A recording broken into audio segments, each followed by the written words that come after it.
All right, so what's your all's name? I'm Patrick Simpson. And, Pol Atteau.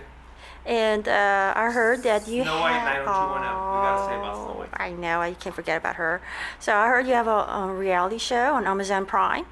Our show is called Gowning Out in Beverly Hills. We have 2 seasons. We're shooting season 3 right now. It's pretty exciting.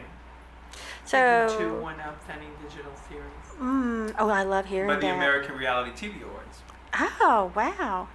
So how did the very idea just came up for the reality show in the first place about like around right before the first season? Well, Paul's a celebrity fashion designer. Everybody knows he does gowns for all the stars. They're always coming into the boutique. They're always he's always fitting them for gowns. They come in, they spill their secrets. Oh, okay. So we started filming the fittings and then turned it into a reality show. How do these celebrities feel about getting fitted on a reality show when, some celebrities are very particular about how they present themselves, especially when it comes to behind the scenes? That's you. How do they feel? They love it. They really? They do. Of course they do. They're enjoying time with me. They're getting to be able to share some of the insights with what I do with them to the world. Yeah. They love to share with the world exactly what's going to happen. We don't show, we show the show after they've already wore their gown. Oh. So you get to see it until nobody gets to see it until after their event. Oh. Right. Well, the great thing is you always see these celebrities on the red carpet, right? And you see them in these beautiful gowns, and then you're like, what did it take for them to get that gown? And so we take you into a behind the scenes of what it takes. The celebrity comes in, we talk about their event, Paul sketches, creates a design, puts it all together, sews it himself, and then we do a reveal at the end of the episode. Awesome. So it's almost like an elevated form or Project Runway or Making the Cut. It's that you're established, but you're still behind the scenes. It's almost like very educational for aspiring haute couture designers who want to be in Hollywood's red carpet. Sure, I would think so. Well, besides it being inspiring, you're working with clients that are entrusting you with one of their most special days when they're going to be getting an award, whether it's a nomination for the Academy Awards or a nomination for the Emmys, hoping that they're going to take home the trophy. Right. So it's not a hypothetical kind of a case. It's an actual event, and they choose me to go on the journey with them. So they want me to create the gown specifically for that event for them that they are going to be able to showcase. And we get a real intimate look into their lives and also our lives. Season 2, we now kind of take outside of the walls of the boutique in season 2 and 3, and we go more into what we personally do in our lives. So it's a little more of a docu-follow, which before it's all about the celebrity coming in, fitting the gown, doing the reveal at the end. Now you get to learn more about me and Paul and Snow White and what we do. Nobody cares about the celebrity. They said that is more exciting than they are. But it's also fun, and it's really season 1. We did an episode. I'll give you an example with Renee Taylor from The Nanny. Beautiful, fun episode. She came in. Paul made a gold gown for her for the Oscars. She looked like a statue. She absolutely did. Her husband, Joe Bologna, the late Joe Bologna, was being honored at the Oscars event, and she wanted a gold gown to fit to wear to that she event. said, "I am his statue." Exactly. And it was very cute, very fun. We filmed the episode with her. She wore the gown. She went to the event with him.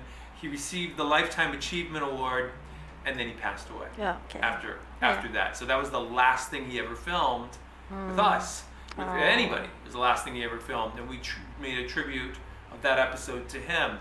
But it was really nice to see that other side of putting the gown together, the last moments she had at this event with her husband, and spending time with us. So one thing I noticed about you all, the way you talk about your docuseries, it's like, it's not just the materialism of making the gown or the image or the appearance. There's a lot of what I call hand-holding psychology Yet at the same time, you're making gown for something that could be something very historical and pop culture Absolutely. history. So you mean to tell me when I give the clients at least like 60 minutes to like an hour, we do the fitting in 1 minute, and then we talk for the rest of the 59 minutes about how to get through life? Yes, I'd like to exactly. say Paul is their therapist. Yes, that's what I noticed. Like, because they're so conscientious about presenting the right image on the Sure. red carpet, with me being on both sides of the red carpet, and that I spent so long photographing people on the red carpet Right. that when I was invited to be photographed on the red carpet, I know I'm going to be scrutinized 360 up and down to the point that thanks to E, they make a sport of it on picking on people's appearance. course. How do you feel about that transformation and how you became like a hand-holder therapist? You know what? I don't think it was something that I thought to do one way or the other. I think it just naturally evolves. Yeah. It's like when they feel comfortable with you and they know that these walls, if they could speak, they have so many stories to share. Yeah. But they know I wasn't going to be, breaking our confidence. I have client confidentiality, which means your secret's safe with me unless somebody comes and pays me a lot of money. Yeah, okay. But no, nevertheless. Yeah, Your No. secret is safe with us until you see we have our camera crew filming you for the show. and just little Laura doing behind the scenes documentary. Right. Because, I'm still a little redneck girl from Goose Creek, South Carolina. And I grew up with childhood friends who moved to New York, go to FIT, become fashion designers. And that's an entirely different market. The East Coast fashion is more of what I would call commercial fashion that you buy off the rack Sure. in a department store and stores. Here, it's very highly specialized arm Right. of more of haute couture, Yes. one of a kind, that you take the confidential physical flaws or the mental flaws and you try to hide them, fall, or correct them. But that's because everybody here, the weather, the beauty, the industry, the Yeah. entertainment industry is based in Los Angeles. Right. We're in Beverly Hills at Rodeo Drive. So if we don't do it the very best we know how to, we have access to the world. You can get it anywhere. Right. But you don't, because you want to get it in Beverly Hills because you know it's one of a kind. 100%. 100%. And yes, I'll tell you this terrible secret. On my way here, I did something very terrible. I made a really quick pit stop around the corner at Sephora. I bought myself the Fenty lip gloss. I see what you mean. Everything is here at your fingertip. I mean, if Right. Hermes drops a new shipment, it comes to Beverly Hills. If Louis Vuitton has something to launch, it's here. When Pol Atteau puts out the new collection, it's at the boutique. But that's why we have clients that fly in from all over the world. We had a bride from China that we did. He had a client from Tahiti that flew in for gowns. We had clients come in from New York and New Jersey and Connecticut and Chicago. Fresno. And they know they can't get these gowns in their states, in their cities. They know they have to come to Beverly Hills to get something like this. And with the celebrity fashion designer, it just makes it all more fun. I like the idea that leading up to the event itself and the creation of the gowns and the hand holding, it all adds up to a historical moment in time. Especially what you said Absolutely. earlier about Renee and her husband, his last appearance. To me, that's a footnote in Hollywood history. How do you feel that you're creating Hollywood history without even you knowing it, but you kind of just sense it?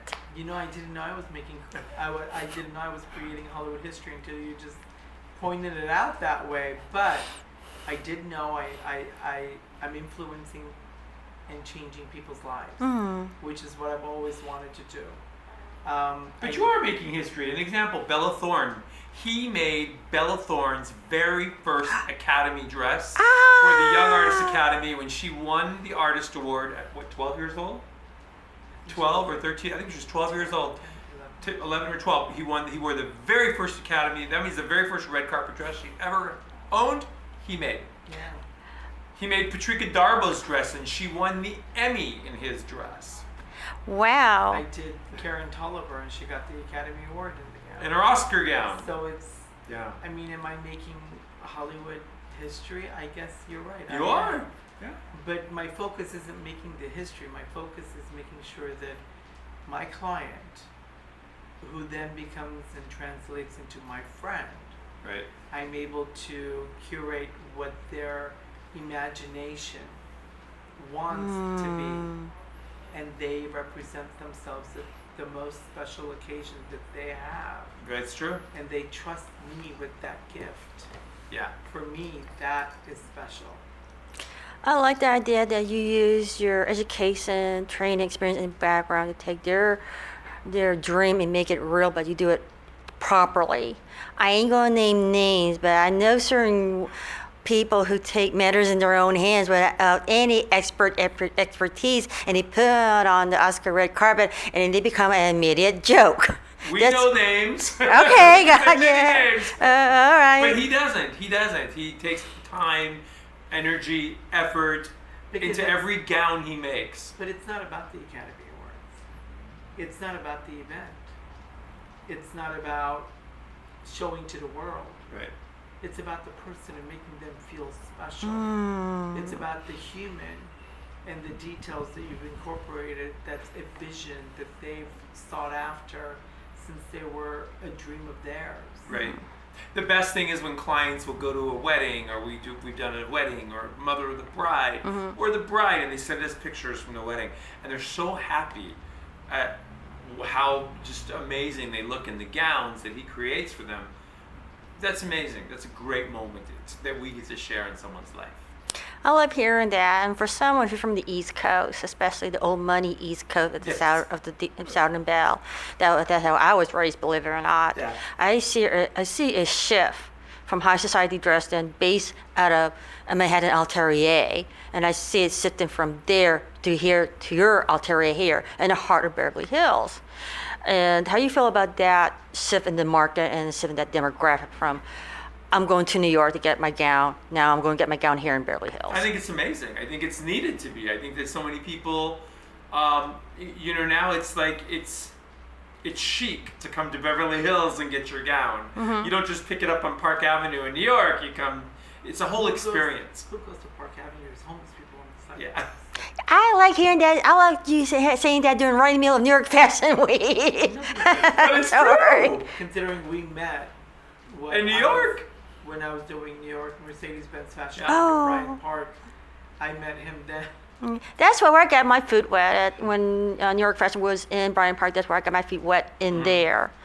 So we got to start somewhere, but I can feel the shift coming over. Of course. I don't think it's. I don't know if it's a shift or not, but I know that Beverly Hills has always been the forefront of fashion with everything new from around the world.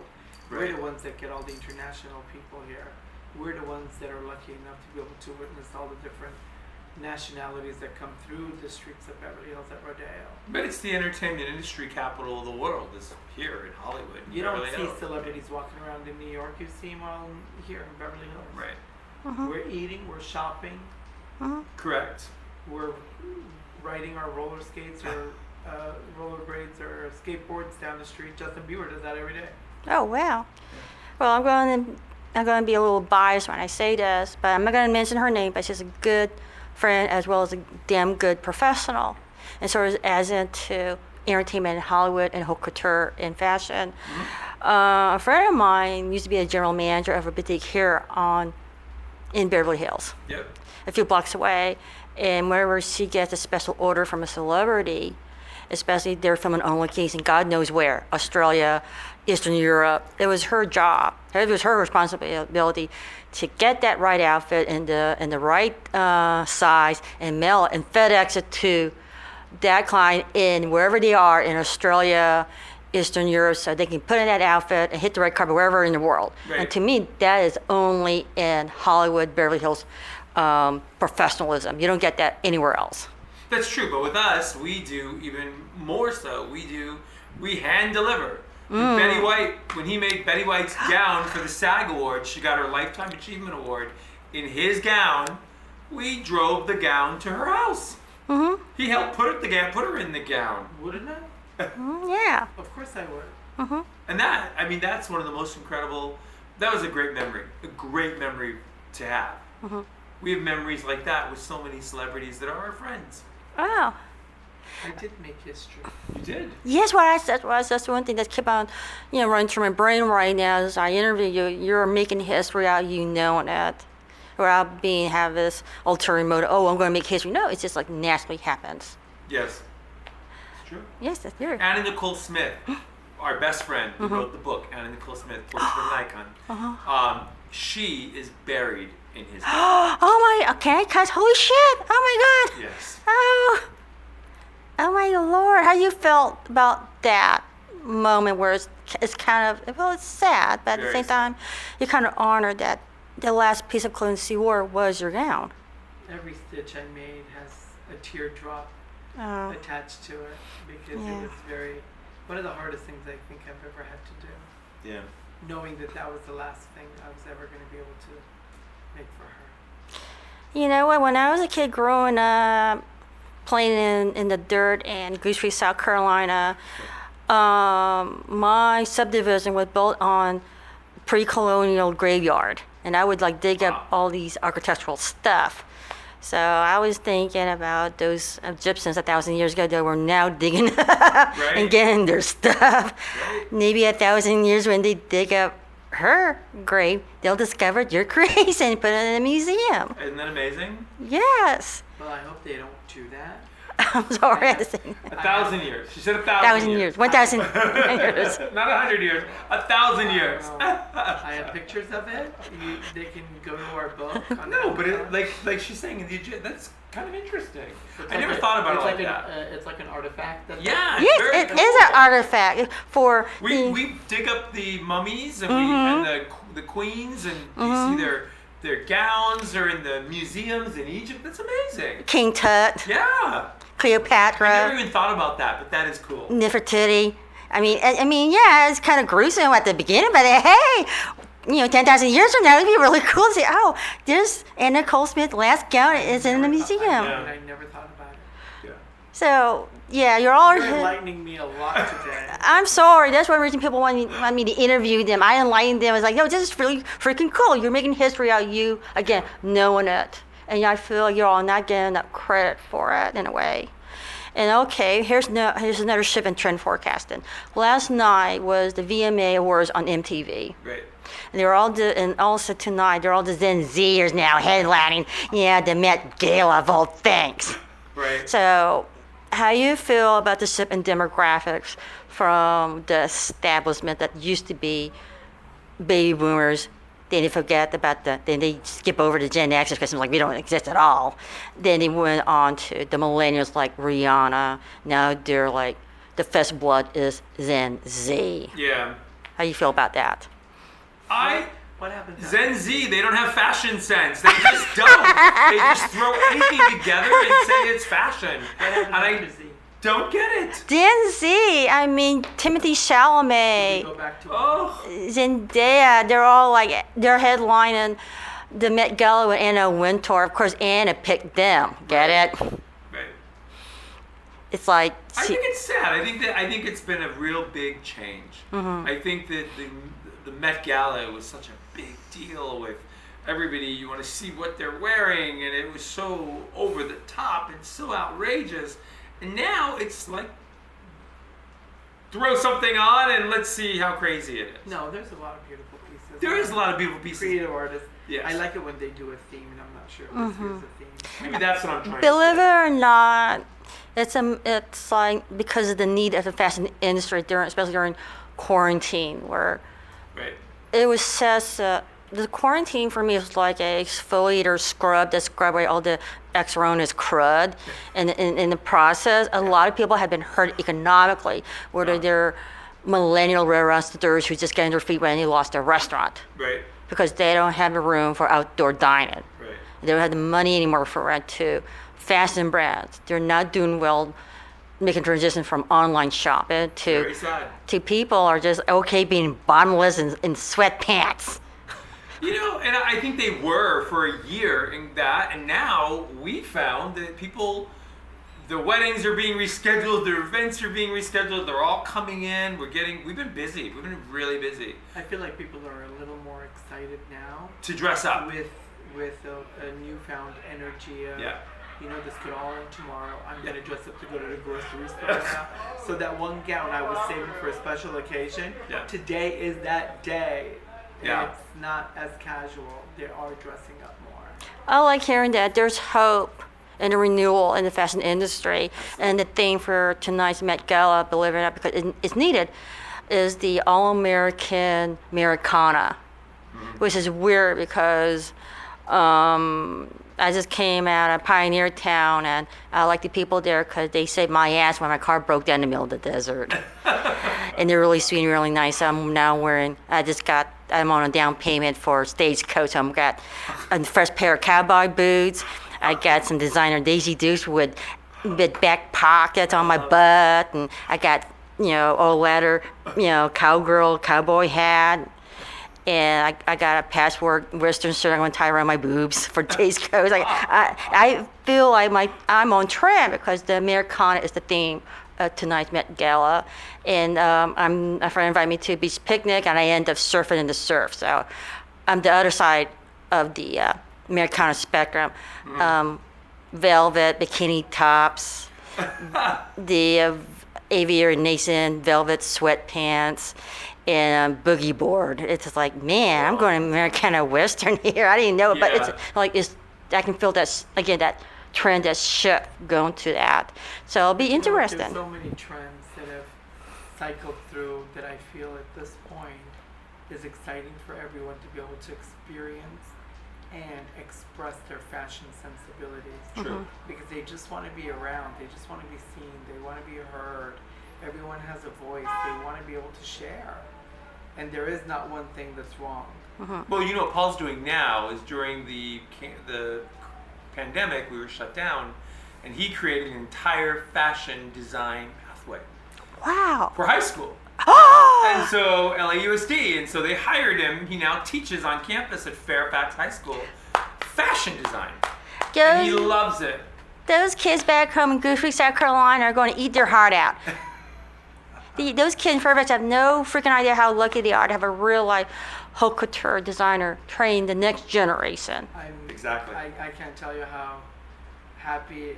It's really interesting to see the progress they make when I show them how to assemble something, and they work hard to be able to try to figure out how to do it properly. I really enjoy it. So I'll make it quick because I'm running out of space. That's okay. But what trend do you see coming out of your students at Fairfax High? So much creativity and design that I never thought would exist in high school. I love hearing that. And we just launched a line with Ava Kolker from Disney, Sydney to the Max. So we did a line called Ava by Pol Atteau, and they're doing together designer 3-dimensional T-shirts and really funky, fun jeans for youth. So he's doing more now for like teens and tweens. They're the new generation. Yes. Gen Z, Gen X, Gen XY, whatever they are. They're the ones that are going to be moving forward. Yeah. They're not. They're right on the freaking red carpet at the Met right now. That's what I'm telling you right now. They're taking over. Yep. I'm happy that they were going to take over. You know what? It's for us to be able to give them the right tools for them to want to take over with. Exactly. Well, I hate to be curt, but you got to remind people about your Amazon Prime TV series so you can watch, learn, and it's almost like a better taste of reality TV. At least you get something out of it other than, they're making fools out of themselves just for the sake of it. Wait till you see season 3. Ooh, okay. I do make a fool out of myself. Okay, good for you. Where's the cherry on top of the cake? But Gowning Out in Beverly Hills, season 1 and 2 on Amazon Prime Video. I lose my temper just a few times. Okay, spice it up. He does. All right, thank you for taking time to talk to me. Thank you. Follow us, Pol Atteau and Patrick Simpson, and Snow White 90210 on all social media. Thank you, guys. Thank you.